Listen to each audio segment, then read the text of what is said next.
Alvin Lulu Kamalia. NIM saya 24050780002. Hari ini kita akan membahas tentang ekologi sastra. Ekologi adalah suatu ilmu yang mencoba mempelajari hubungan antara tumbuhan, binatang, dan manusia dengan lingkungan mereka hidup.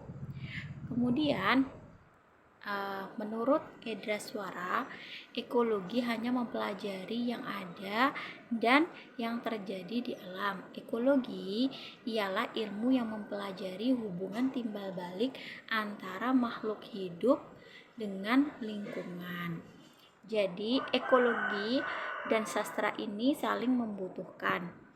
Sudah tahu kan ya sastra itu apa gitu kan. Sastra sendiri itu kan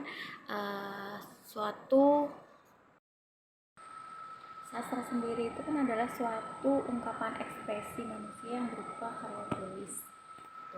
Jadi ekologi dan sastra adalah sesuatu hal yang saling membutuhkan satu sama lain. Terus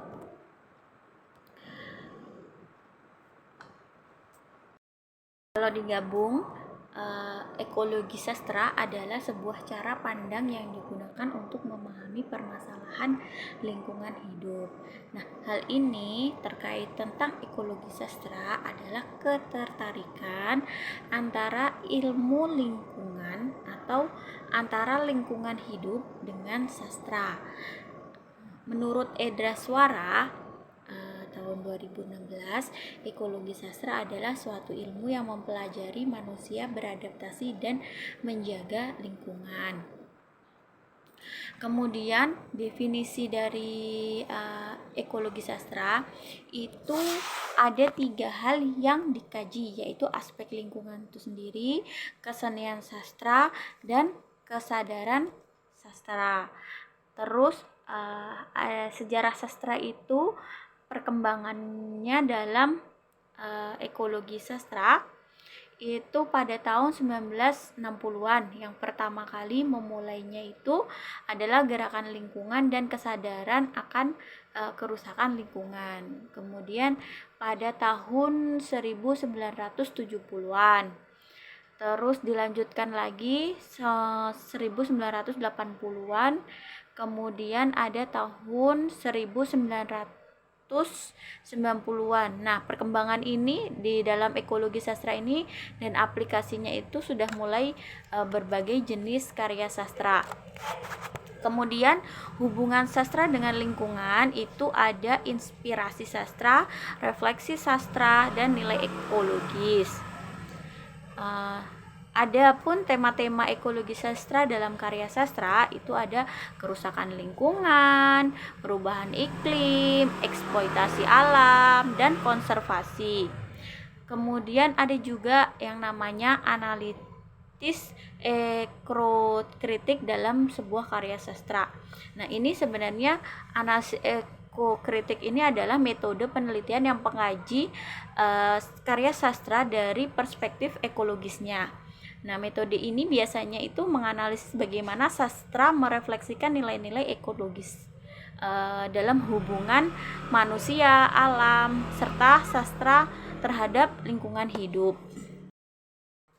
Terus untuk mengenai ekologi sastra dan budaya lokal itu juga dikaitkan dengan karya sastra dalam budaya lokal, yaitu seperti kearifan lokal, mitos dan legenda, budaya dan lingkungan. Di sini dalam kearifan lokal itu yang dibahas itu tentang bagaimana cara memahami kearifan lokal dalam pengelolaan lingkungan. Kemudian kalau mitos dan legenda itu menceritakan tentang hubungan alam dan tentang manusia dan lingkungannya juga. Terus kalau untuk budaya itu lebih mempengaruhi kepada budaya yang ada di lingkungan tersebut. Mungkin seperti itu sih gambaran dari ekologi sastra. Jadi kalau menurut saya dari ekologi sastra ini kita harus sadar diri terhadap timbal balik yang ada pada saat ini. Terus kita juga harus meningkatkan kesadaran bahwasanya lingkungan itu sangat perlu dijaga agar tidak rusak gitu. Mungkin itu saja pemaparan dari saya untuk materi ekologi sastra. Sekian, wassalamualaikum warahmatullahi wabarakatuh.